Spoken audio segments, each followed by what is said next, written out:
7 वाला भी कर दीजिए, तो हम एक्सरसाइज 1 पे ही खेल सकते हैं। बट मुझे इतना वर्थ नहीं लग रहा था, इसीलिए मैंने ज़्यादा सवाल पिक नहीं किए एक्सरसाइज 1 से।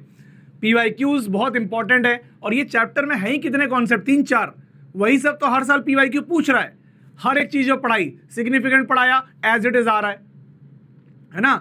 अब भाई देखो, कई लोग पूरा ड्रामा करते हैं एग्जाम होने के बाद, ये हमारे नोट से आया, ये हमारे नोट से आया। भाई तुम्हारे नोट से आना ही चाहिए था, तभी तुम टीचर हो, वरना क्यों टीचर हो भाई? आना ही चाहिए ना नोट से यार। तो मतलब अब तुम लोग देख लो, इतने दिन से जो हम पढ़ रहे हैं, क्या वो PYQ में नहीं दिख रहा है? दिख रहा है ना। तो ये भाई बहुत कॉमन चीज़ है, सब स्टंट है, ठीक है। तो छोड़ दो ये सब, इधर ध्यान दो कि भाई जो भी PYQs में आ रहा है वो हमने ऑलरेडी पढ़ लिया है। अब उन्हीं के पैटर्न्स मल्टीपल PYQs को सॉल्व करके हमें और साध लेने हैं। एक बार हमने साध लिया, देखो ये गेम जो है ना, एक बात तुम्हें बताता हूं, देखो बात सुनो। कुछ एग्जाम मास्टरी के लिए नहीं होते हैं।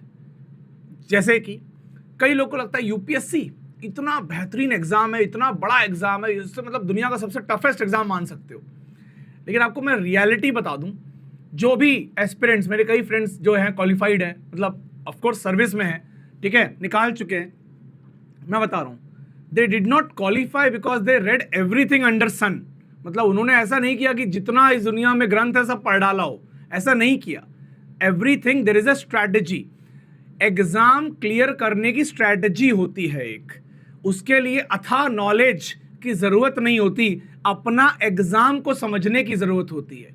तो जो बच्चा एग्जाम को समझ जाता है वो क्वालिफाई कर लेता है, और कुछ बच्चे मेहनत के दम पे लगे रहते हैं, घिसते रहते हैं, यहीं ओल्ड राजेंद्र नगर में बैठ के घिसे जा रहे हैं कि भाई कभी ना कभी तो कलेक्टर बन जाएंगे।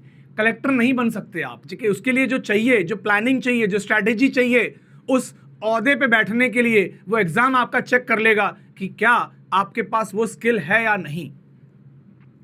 आप बात समझ रहे हो? आप बात समझ रहे हो? तो कहने का मतलब ये है कि आपको एक सिंपल सी बात ध्यान रखनी है कि आपका एग्जाम क्या चाहता है। अगर आपका एग्जाम चाहता है कि तुम खाली x = y सीखो, तो तुम्हें x को z के साथ रिलेट करने की क्या जरूरत है? तुम x = y सीखो ना भाई। इसीलिए with in the frame of topic रहना बहुत जरूरी है। इसीलिए एक लिमिटेशन में पढ़ना बहुत जरूरी है। इसीलिए बेंचमार्क है हमारा PYQ। तो जो PYQ हमारा सेट करेगा उस अकॉर्डिंगली हमारी प्रिपरेशन को हमें ढालना होता है।